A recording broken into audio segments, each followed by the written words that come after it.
Olá pessoal, na aula de hoje então a gente vai fazer o estudo, né, da soma de convolução e da integral de convolução. Então a gente tinha visto lá no finalzinho da aula passada, né, de uma maneira informal, quando a gente falou lá de sistemas lineares, né, invariantes no tempo, né, que dado, né, que eu queria determinar aqui uma resposta y de n de um sistema, né, se eu conhecesse a resposta impulso h de n, era possível então, né, eu determinar a resposta y de n para qualquer entrada x de n através daquela expressãozinha, né, que eu adiantei para vocês que correspondia à soma de convolução. Tá? Então, na aula de hoje, a gente vai estudar, né, duas maneiras aí, na verdade, né, que a gente pode interpretar como fazer o cálculo da soma de convolução. Tá? E vamos falar depois também da integral de convolução.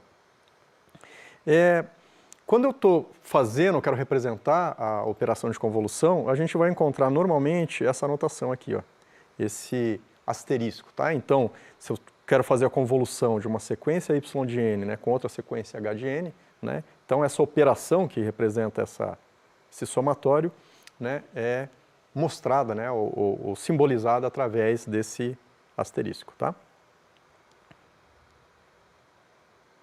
Bom, a primeira interpretação que eu vou mostrar para vocês aqui tem a ver com o que a gente discutiu no final da aula passada, né?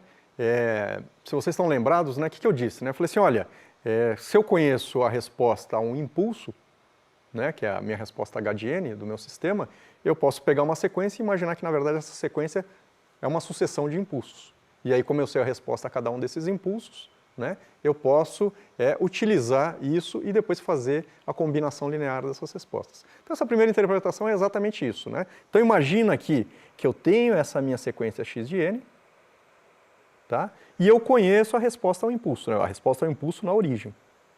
Né? Se a gente observar aqui, né, a minha sequência x de n, né, eu tenho que ela tem um impulso aqui com amplitude 1,5 na origem, e corresponde a um outro impulso aqui com amplitude 2 no instante 1. Né? Então, qual que é a ideia aqui? É a gente visualizar essa sequência, não como a sequência em si, mas como a contribuição de um impulso e depois a contribuição de outro impulso. Então eu vejo qual que é a resposta a esse primeiro impulso, qual que é a resposta ao segundo impulso e depois combino esse resultado, né? Faço a combinação linear dessas respostas. Tá? Então é isso que está sendo mostrado aqui. Então eu tenho... O que eu teria aqui? Né? A resposta ao primeiro impulso estaria mostrada aqui. Né? Então seria simplesmente h de n, como o primeiro impulso está na origem, né? Então seria x0, né, aquela amplitude 1,5 multiplicada, né, pela minha resposta. Tá? Depois eu tenho o quê? Um impulso que está deslocado de uma unidade. Então o que eu tenho que fazer? Pela propriedade lá de invariância no tempo, né? Então eu tenho que, se o meu impulso está deslocado, né, a minha resposta eu posso deslocar ela também, né, de uma unidade. Então o que eu vou fazer aqui agora? Então eu vou calcular agora a contribuição desse segundo impulso que está deslocado. Só que agora, como ele está ocorrendo no instante 1, a minha resposta começa a partir do instante 1 também. Né? Então seria essa sequência que a gente está vendo aqui. Bom, agora que eu tenho as duas contribuições, eu vou fazer a combinação linear dessas respostas. Né? Então eu simplesmente vou olhando aqui onde existem valores não nulos dessas sequências, né, e simplesmente combinando elas linearmente para mim obter o meu resultado. Tá, ok? Simples assim, é bem aquilo que a gente viu, né, discutiu na aula anterior. A ideia é eu quebrar a sequência e imaginar, né, cada ponto da minha sequência como ser um impulso individualmente, calcular a resposta de cada um deles e combinar essas respostas. Tá? Bom, uma segunda maneira da gente interpretar a soma de convolução, e na verdade essa que normalmente a gente acaba utilizando mais, é a gente imaginar, quando a gente olha para essa expressão aqui, ó, a gente tem o quê? X de k, h de n menos k. É a gente imaginar que tanto x quanto h, né, elas são vistas a partir do eixo k e não do eixo n. Tá? Isso é só uma manipulação matemática. Né? Então eu vou considerar xk e h de n menos k, né, como sequências, né, tendo como referência o eixo k e não o eixo n. Tá? Então, o que vai acontecer? Na verdade, eu posso dizer que h de n menos k, na verdade, é h de menos k mais n. Né? É a mesma coisa. Né? Eu só joguei o k para frente. Né? Então, a sequência h de menos k nada mais é do que a sequência HK invertida, né? Em torno da origem. E se eu quiser saber um H de menos K mais um determinado N, o que eu preciso fazer? Eu preciso deslocar de N unidades essa sequência, tá? Então é isso que a gente vai fazer, né? Então o que eu faço? Eu considero que eu tenho uma sequência XK, considero que eu tenho uma sequência X de menos K mais N, né? Aí para um determinado N, o que eu faço? Eu simplesmente multiplico essas duas sequências, elemento a elemento, e somo esse resultado, tá? Então é o que a gente vai ver aqui, um exemplo na sequência. Então imagina aqui, mas quem que é x de k? X de k é x de n, né? Eu simplesmente estou, em vez de estar chamando de n, eu estou chamando de k, tá? Mas se você tem uma sequência lá que era x de n, né, eu simplesmente estou chamando de x de k, tá? Então imagina que eu tenho uma sequência x de k e tenho uma resposta, né, que era a minha resposta h de n, que eu estou chamando de h de k agora nesse momento, tá? Então eu tenho x de k e a resposta é o impulso.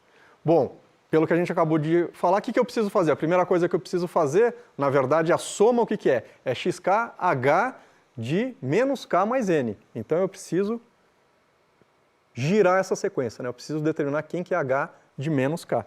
Então tá aqui, ó. Rebati ela em torno da origem. Agora eu estou com h de menos k. Na verdade, h de menos k corresponde a qual n? Corresponde a n igual a zero, né? Então, se eu quiser calcular y de zero, né, o que eu vou fazer agora? Eu vou multiplicar essas sequências elemento a elemento e somar o resultado, né? Então, se a gente fizer isso, o que eu observo aqui, ó? Nesse ponto aqui só existe, né, só que no ponto zero que as duas sequências têm sobreposição. E eu vou ter o quê? X de zero, h de zero, né? Então, y0 é x0, h0. Aí o que eu preciso fazer agora? Eu quero calcular para n igual a 1, então eu vou deslocar, né, para eu obter agora a sequência h de 1 menos k, né? Então eu vou deslocar essa sequência aqui. Agora eu estou com a sequência h de 1 menos k. E agora eu vou proceder a mesma coisa. A gente percebe que agora eu tenho sobreposições aqui para k igual a 0 e para k igual a 1, né? E aqui eu vou ter o quê? H de 1 e h de 0. Então, y de 1 vai ser simplesmente x0h1 mais x1h0, né? E continua esse procedimento. Faço essa conta aqui, isso vai me dar um resultado aqui em y de n. Desloco de mais uma unidade, agora eu estou com h de 2 menos k. Verifico aqui onde eu tenho sobreposição das sequências, né? Faço essa multiplicação, então agora eu vou ter que x2 é x0h2 mais x1h1. Coloco o resultado aqui. Caminho mais uma vez, né? Agora o que eu estou? Eu estou com x0 e h2, né? Então, y3 vai ser, perdão, x1 e h2, né?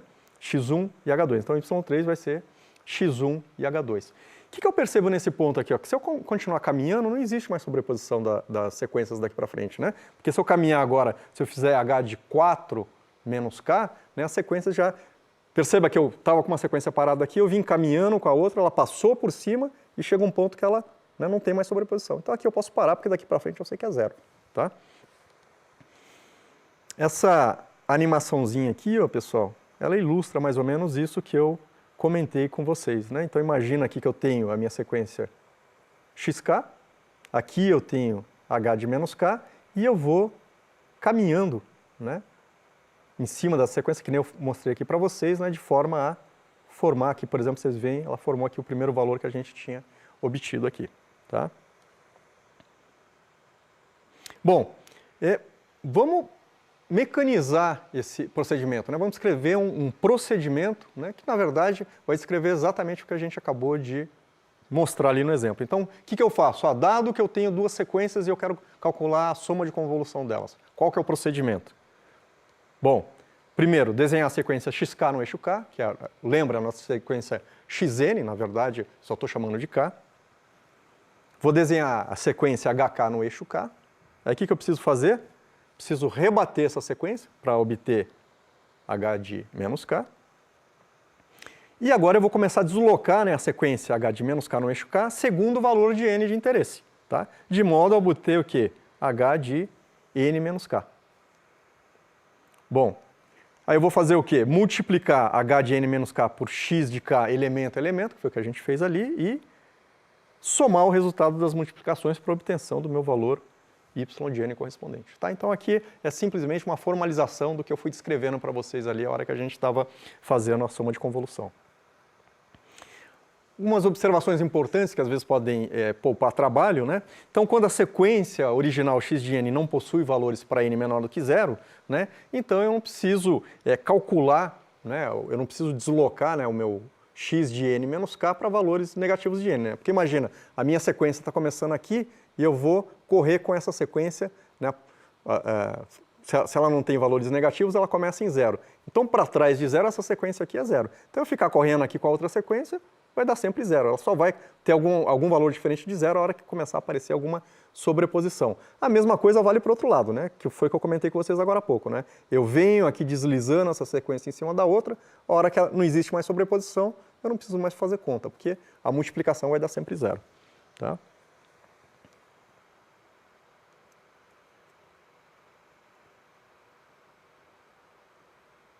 Bom, vamos falar agora da integral de convolução, né? Isso tudo que a gente falou serve o quê? Para sistemas discretos e para sequências, né? Então, convolução entre duas sequências. Mas e se eu tiver funções contínuas? Né? Como é que eu vou fazer?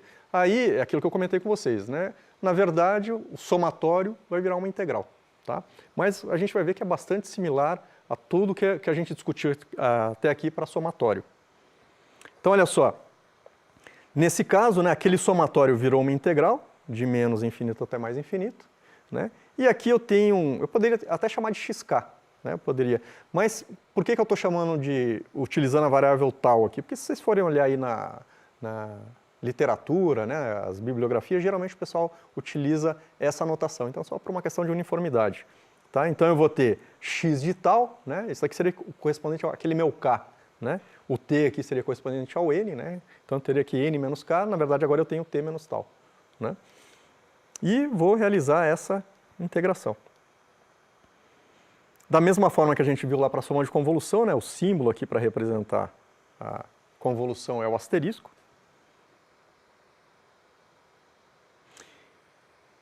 E como que seria esse procedimento? Vocês vão ver que os passos é basicamente o que a gente acabou de fazer ali para a soma de convolução.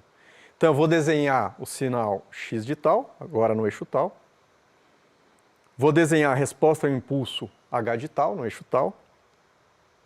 Vou rebater ela em torno da origem para obter h de menos tal. E aí vou fazer o quê? Vou deslocando ela aqui segundo o valor t de interesse, né, obtendo a sequência h de t menos tal. E vou fazer o cálculo, né, da integral naquele intervalo. Tá? Então, olha só.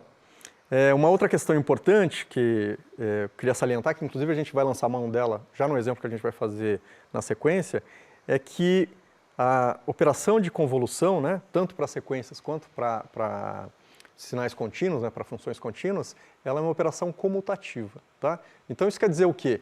Que, lembra que eu falei para vocês, olha, você vai pegar x de t e vai rebater, né, h de t. Né?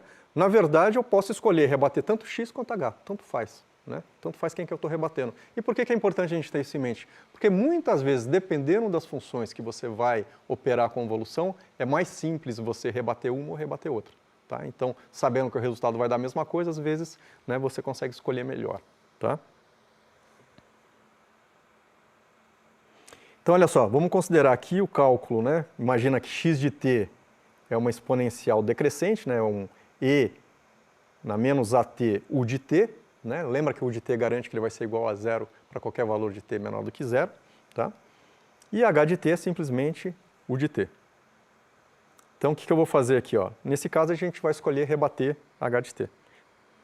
Então, aqui eu tenho x de tal, né? Essa aqui é a minha exponencial, percebe que ela é igual a zero aqui, porque esse u de t aqui está fazendo ela ser zero para qualquer valor negativo, e aqui eu tenho simplesmente, né, e na menos at, ou tal, né, que a gente substituiu por tal. E aqui eu tenho simplesmente a minha função u de t menos tal, né, ou seja, u de t rebatido. Então o que eu vou fazer? Eu vou começar a deslizar essa função para cá, né, e a hora que eu tiver sobreposição, né, para um determinado valor de t, eu calculo a integral, né, nesse caso aqui, de zero até aquele valor de t.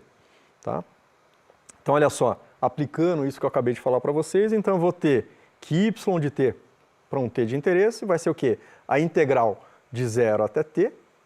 Né? Perceba que essa função é simplesmente 1, então o resultado da multiplicação, né, dessa função aqui por essa função aqui vai ser simplesmente a própria função exponencial decrescente, né, porque eu simplesmente estou multiplicando por 1. Então eu vou ficar com a integral de 0 até t, de e na menos a tal, d tal, e isso daqui, né, se a gente for lá no cálculo, né, lembra que a integral de e na u du, né, é simplesmente e na u, né, que a gente só precisa fazer uma substituiçãozinha de variáveis, né, por isso que aparece esse a aqui, tá? Mas o resultado vai ser esse daqui, né? E para t menor do que zero, a gente já viu aqui que isso daqui vai ser igual a zero, porque eu estou multiplicando, né, uma função por algo que é igual a zero. Então, como resultado final, a gente tem o quê? Que y de t é igual a zero para t menor do que zero, e y de t vai ser 1 menos e na menos at sobre a para t maior do que zero, que é esse resultado que a gente está vendo ilustrado aqui embaixo. Tá ok? Bom, pessoal, então era isso que eu queria contar para vocês na aula de hoje, né? Assim, um procedimento, né, para a gente calcular a soma de convolução e a integral de convolução de uma maneira sistemática, tá? E lembrando, né, que essas operações, elas representam, né, algo que é muito importante aí, né? Elas vão nos fornecer, né, a resposta do nosso sistema, ou de um determinado sistema de interesse, a uma determinada entrada, tá ok? Daí a importância, né, da gente saber realizar esses cálculos. Então é isso, pessoal. Então até a próxima aula.